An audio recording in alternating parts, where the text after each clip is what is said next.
You can buy your house with house money.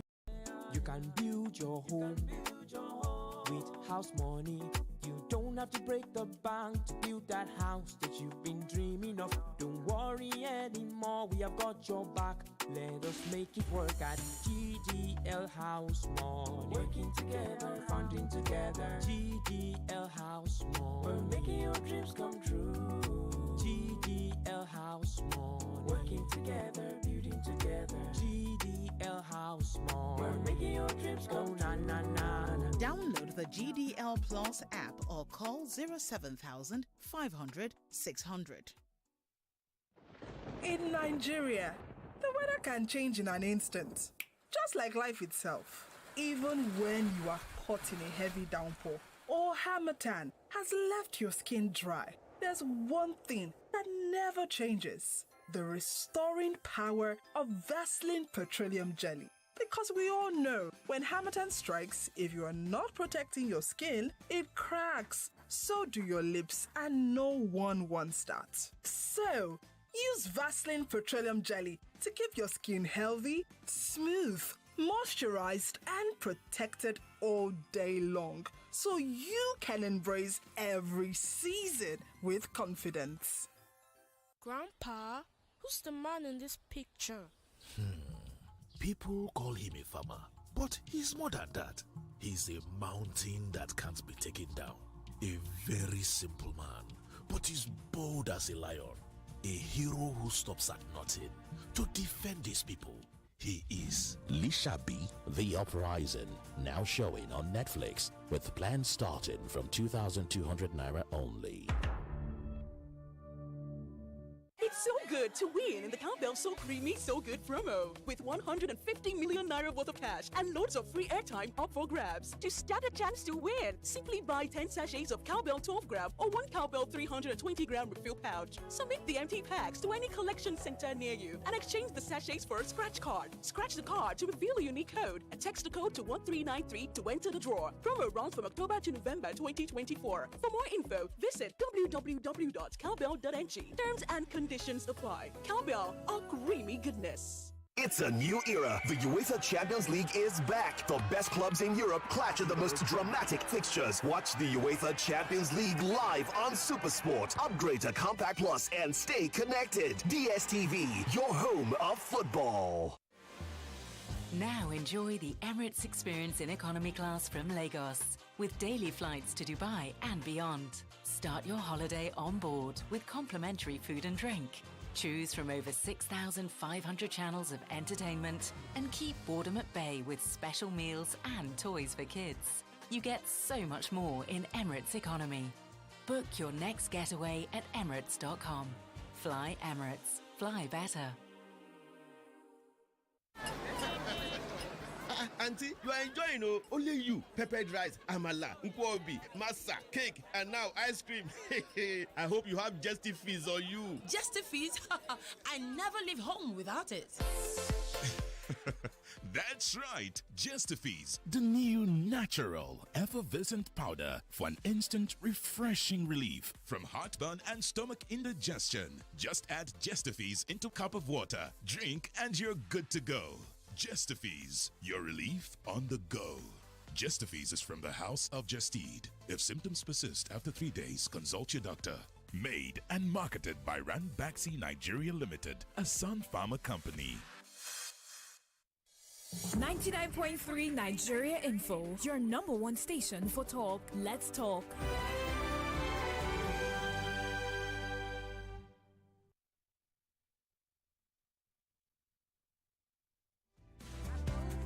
Beyond borders. Beyond borders. It's borderline. It's 5 p.m. Time to fly better from Lagos on Emirates to Dubai and beyond. It's not just a destination, it's how you get there.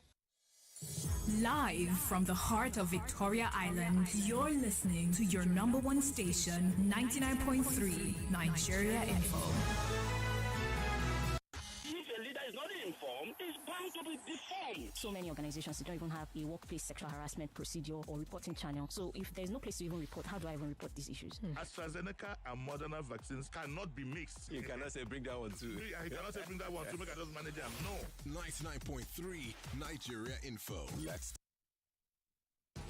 The news update on 99.3 Nigeria Info.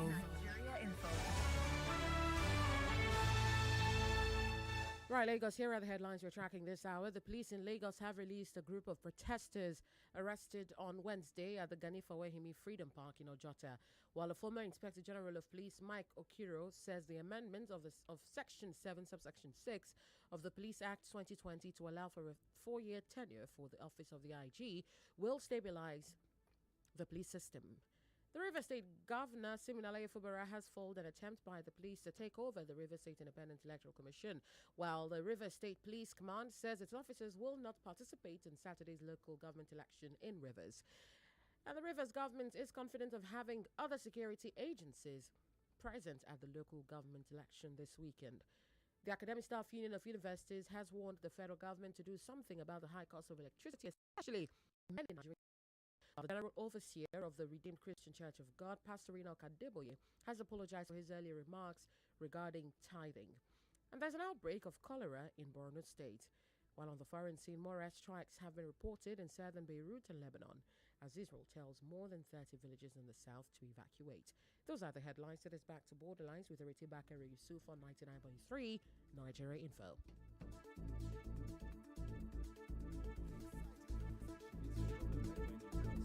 From checking the social media. So when you let me drop it for a day and discover that you can actually drop it, no problem. Yes. Then you are not addicted. You just have this bad habit of always pressing your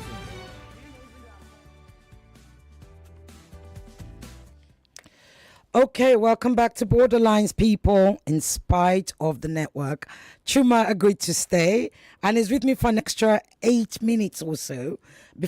You can call, but when you call 0201 277-0993, 0201-465-7190, you literally can only ask a question.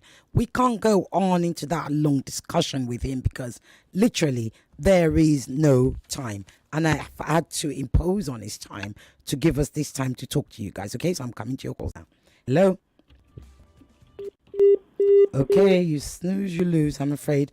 Right, before the calls come in, because if it's breaking up, let's continue. Chuma. So we were talking about morality and law, and one of the things that they're starting to call, every time I start a sentence, I knew that would begin. Right, hold on. Hello? I can hear you very well. There's something wrong with the people's calls. Hold on. Hello? Hello, good afternoon. Good afternoon. What's your name? Where you calling from? And ask your question. Madam Lucky, go ahead and ask your question, please. I want to ask your guest.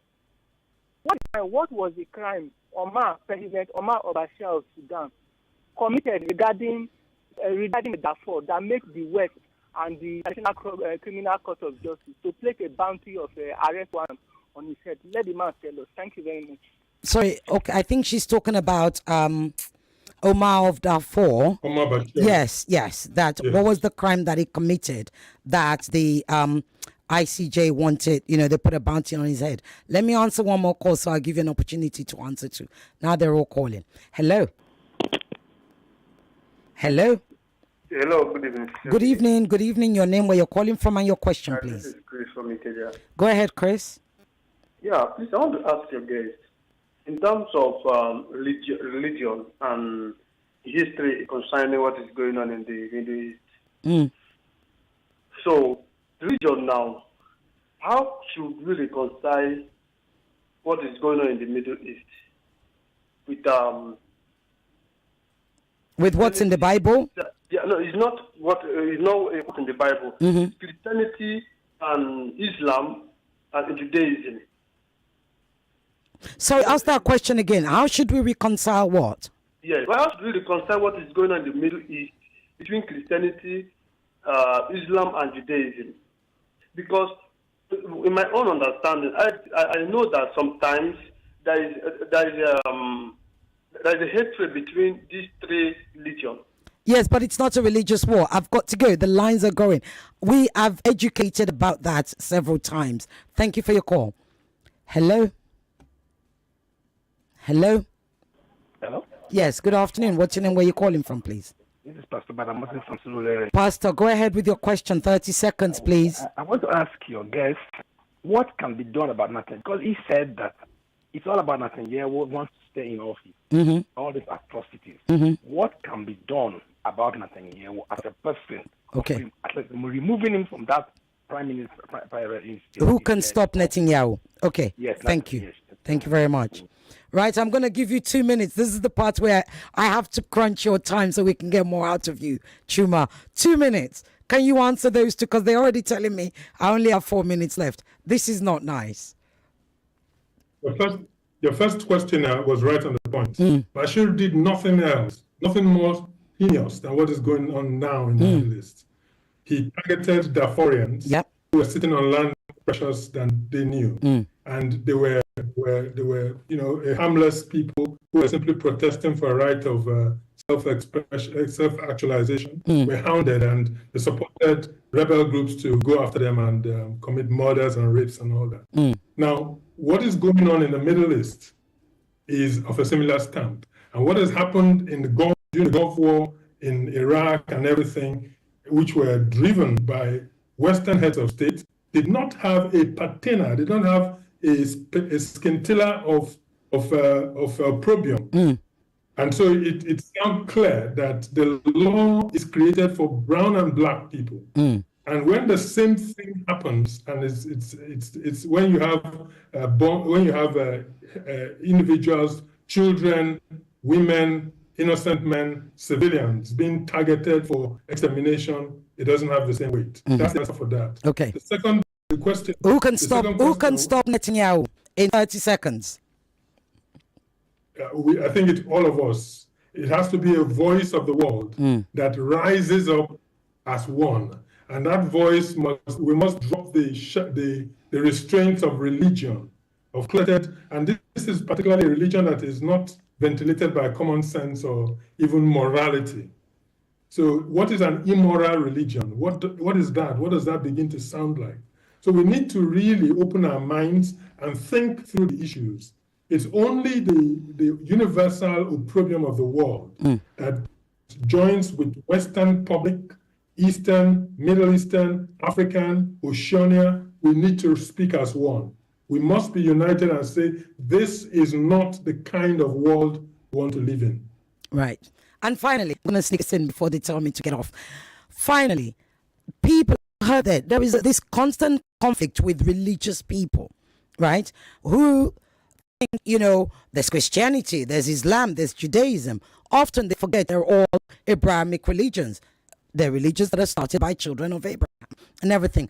How dangerous is Zionism in that space, within that sort of, that triple togetherness, if you like? Because both religions, if history is to be believed, Abrahamic history is to be believed, they should be getting on, right? But then you have Zionism, which opposes Jewish values, but sometimes gets conflated as Jewish values. So how dangerous is Zionism with regards to those Abrahamic religions? Well, it's obvious that even Zionists do not claim to be a religion. It's quite a religion. It's quite, it's basically a power construct. And if you view it from the point of view of a power construct, it's clear that most religions also have the power dynamic. And there's also that desire to control money, control attention, even if it is woven in as the fabric of religion. What we almost understand is you will have to interact with people who are out of your faith. And if you're a person of good faith, in addition to being a person of faith, you must be able to create the conditions that allow you to live at peace with all men. If you continue to insist on your perspective and point of view, that is a recipe for a world that's constantly at war with each other. Okay. And we cannot have that. Indeed, so my appeal, the final note will be for those people of faith to also have good faith with the across the world. Chuma, thank you so. Look, we're going to be calling on you again because this simply wasn't long enough. We have messages on WhatsApp, calls are going. I can't pick up any of them. We didn't get enough time. The network got jealous because our conversation was so good. It's been an absolute amazing pleasure to have you. Honestly, I've enjoyed it, and I could literally talk to you for the next 2-3 hours. Thank you so much. We're going to be calling on you again, my brother. Say yes. Thank you very much for having me. Have a good day and enjoy the rest of the program. Okay, thank you.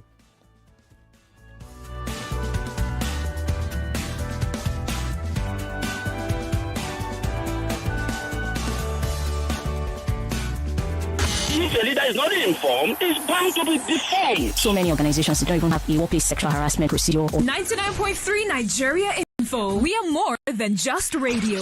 Subscribe to our YouTube channel at Nigeria Info FM. Check us out on Facebook at Nigeria Info 99.3. Follow us on Twitter at Nigeria Info FM.